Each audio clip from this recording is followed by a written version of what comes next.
महाराज सूरसेन अपने पुत्र वासुदेव की बारात लेकर मथुरा नगरी में आए।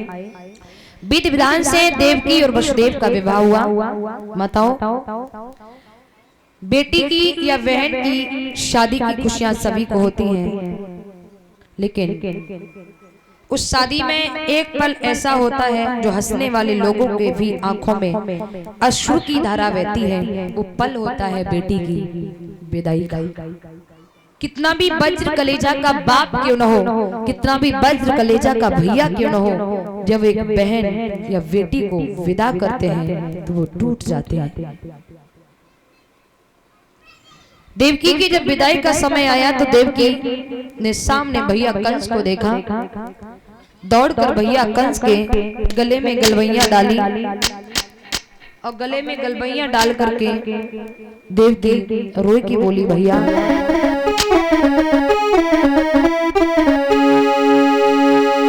कि भैया तू है दिया तेरी बाती हूँ मैं, कि भैया तू है दिया तेरी बाती हूँ मैं, अकेला तुझे छोड़ जाती हूँ मैं, अकेला तुझे छोड़ जाती हूँ मैं।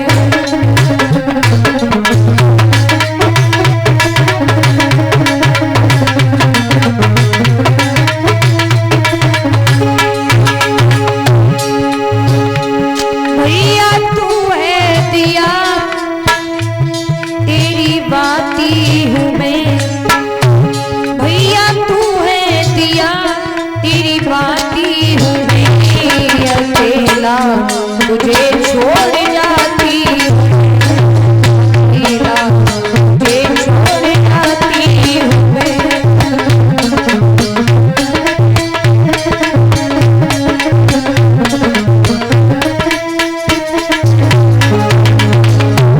देवकी बोली, भैया मेरी याद आए तो रोना नहीं, भैया अनमोल मोती ये खोना नहीं।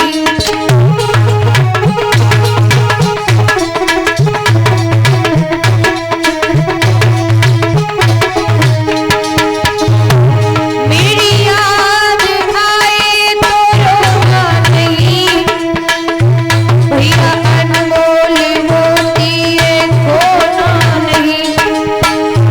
मेरे भैया तुझे समझाती हूँ मैं, मेरे भैया तुझे समझाती हूँ मैं, अकेला तुझे छोड़ जाती हूँ मैं, अकेला।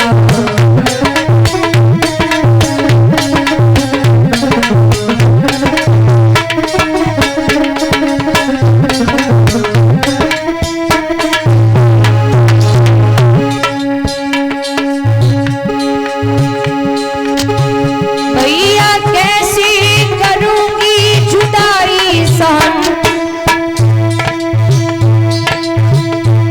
मेरा भैया राहुल में हूँ आकृति बहन,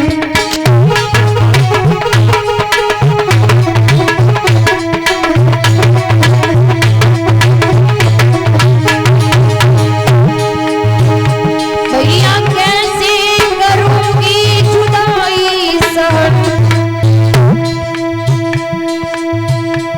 मेरा भैया राहुल में हूँ आकृति बहन,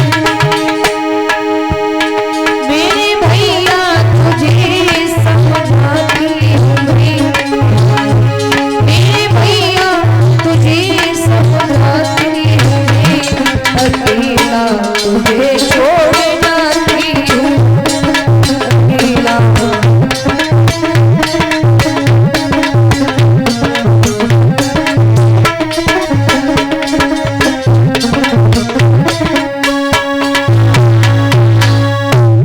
देवकी भैया के सीने लगकर विदाई ले ही रही थी, तब तक क्या देखा है सामने से देवकी के पिता देवक चले आ रहे हैं।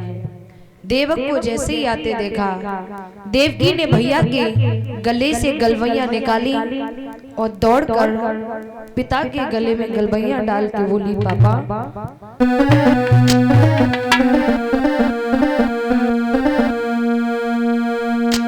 कि पापा की सुघरी गली ससुरी को आज चली,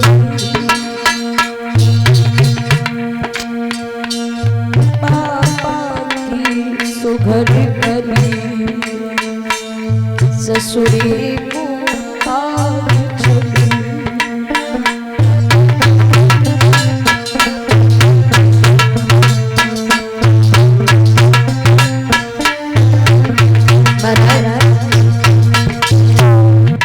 एक बहन या बेटी की विदा होती है तो सबसे ज्यादा कौन रोता है? भाई।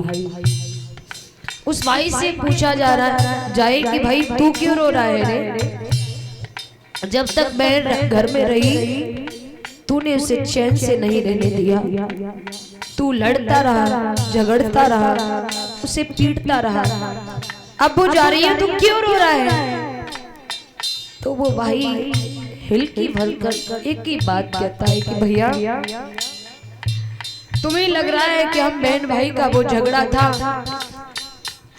लेकिन सच ये है हम बहन भाई का वो झगड़ा नहीं, हम बहन भाई का वो प्यार था जो चूहे और बिल्ली की तरह हम दोनों झगड़ते थे। भैया तुम ये पूछ रहे हो कि रो क्यों रहा है?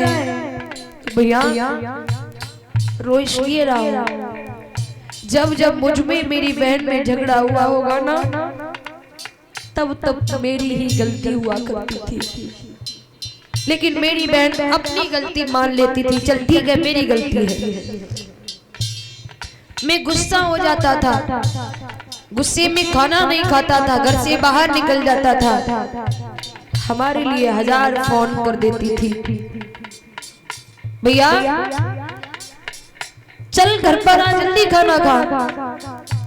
रो इसलिए रहा हूं ना, जब तक मैं खाना नहीं खाता ना, तब तक मेरी बहन भी खाना नहीं खाती थी। लड़ लड़ कर झगड़ झगड़ कर मुझे इस तरह से प्यार करने वाला कौन होगा? कौन मुझे इस तरह से लड़ लड़ कर प्यार करेगा? कौन मुझे झगड़ झगड़ कर भोजन खिलाएगा? कौन मुझे मना मना कर खाना खिलाएगा? मेरी माँ बेटी की या बहन की शादी में एक शख्स ऐसा होता है जो खुल कर के नहीं, अंदर घुट घुट करके रोता है। वो कौन होता है? वो होता है पिता, बाप। सभी खुल खुल करके रो लेंगे, लेकिन बाप एक ऐसा शख्स होता है खुलकर नहीं, अंदर घुट घुट करके रोता है। वो होता है बाप। घर में बेटी सयानी हो जाए, पिता 1000 जगह जाएगा बेटी के लिए लड़का देखने, पिता 1000 जगह जाएगा बेटी के लिए लड़का देखने, लेकिन जिस दिन लड़का पिता को पसंद आ गया, उसी दिन बाप का चेहरा उतर जाता है। पिता घर पर आएगा, बेटी पूछेगी पापा क्या हुआ, उदास क्यों हो? पापा क्या उन लोगों ने ज्यादा मांग लिया क्या? पिता कहेगा नहीं। बेटी पूछेगी बात क्या है पापा? बेटी नहीं मानती, पीछे पड़ के रह जाती है। तो बाप बेटी को सीने से लगाकर एक ही बात कहता है, बेटी कुछ ज्यादा नहीं मांगा। बेटी कहती है पापा बात क्या है?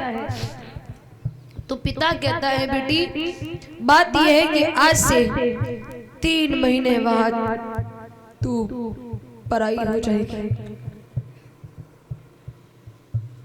ये होता है पिता। मेरी माँ किसी से एक पेन मांग करके देखना जो 5 रुपए की या 10 रुपए की आती है। किसी से वो पेन मांग करके देखना, भैया ये पेन मुझको अच्छी लग रही दे दे, लेकिन वो व्यक्ति 5-10 रुपए की पेन देने में हिचकिचाएगा। क्यों? क्योंकि वो 5 और 10 रुपए की आई है।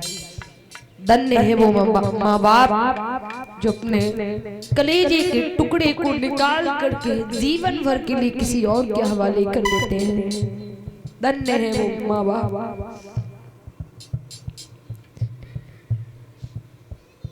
2 महीने 3 महीने पहले से पिता बेटी की शादी की तैयारियां करेगा, भाग दौड़ करेगा। खाना खा लिया तो खा लिया, नहीं तो खाली पेट ही भाग रहा है। चप्पल पहन ली तो पहन ली, नहीं तो नंगे पैर ही भाग रहा है। वो होता है पिता। पिता थकता नहीं। फिर पिता बेटी से कहेगा, बेटी सामान देख ले, पूरा तो है। बेटी कहेगी, पापा ठीक है, अभी टीवी नहीं है। लेकिन पिता क्या करेगा? भले ही हाथ खाली हो गए होंगे, अमीरों के घर में जाएगा, हाथ फैलाएगा, भैया 50,000 रुपए और दे दो, एक एक पैसा आपका अदा कर दूंगा, बेटी को टीवी और देनी है। ये होता है पिता। मेरी माँ अपनी बेटी को खुश रखने के लिए अपनी बेटी की शादी में अपनी बेटी को खुश रखने के लिए अपने शरीर को गिरवी रखने की सामर्थ्य रखता है। वो होता है बाप, वो होता है पिता। अपने शरीर को गिरवी रखने की भी सामर्थ्य रखता है। बेटी की बरमाला प्रोग्राम चल रहा हो, सभी लोग आपको स्टैंडर्ड कपड़ों में मिलेंगे, लग्जरी गाड़ियों से आएंगे, लेकिन बाप फटा पुराना जैसा भी होगा वस्त्र पहनकर ही खड़ा हो जाएगा। लोग कहेंगे, साहब बेटी की शादी है, कपड़े तो बदल लेते। बाप ने की बात, बस ठीक है, मेरी बेटी खुश रहे, मेरी बेटी खुश है, ठीक है। ये होता है पिता, ये होता है बाप। पिता 2 महीने 3 महीने से बेटी की शादी की तैयारी की भाग दौड़ करेगा, लेकिन पिता थकता नहीं।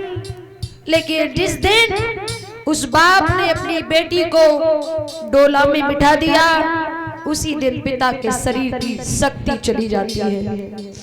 बाप चारपाई पर गिर जाता है, टेंट वाले आएंगे, साहब मेरा हिसाब कर दो, तो बाप एक ही बात कहेगा, भैया शरीर में शक्ति नहीं है, कुछ दिन बाद आना, कुछ दिन बाद आना। ये होता है पिता। पिता के लिए बेटी ही वो शख्स हुआ करती है जिससे पिता अपने दिल की बात शेयर कर लेता है। पिता कहीं बाहर जाए, शाम को लौट के आए, कुंडी खटखटाए, गेट खोलो, माँ कहेगी, बेटा तेरे पिताजी आ गए, दरवाजा खोल दे। बेटा कहेगा, मुझे ठंड लग रही, मैं नहीं उठ पाऊंगा। और जैसे बेटी सुनेगी पापा आ गए, बिस्तर छोड़कर भागेगी, पापा आ गए। पापा आज आप बहुत थक गए होंगे, पापा आपको भूख भी लगी होगी, अभी मैं जल्दी से आपके लिए गरम गरम भोजन बना देती हूँ। ये होती है बेटी। एक बात याद रखना, बेटी कहने के लिए पराई है, लेकिन सच में बेटी पराई होकर पराई नहीं है। बेटी का शरीर तो ससुराल में होता है, लेकिन बेटी का मन, उसकी आत्मा अपने माँ बाप के पास होती है।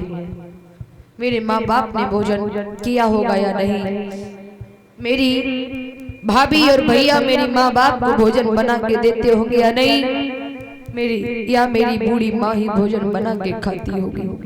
ये होती है बेटी, ये होती है बेटी।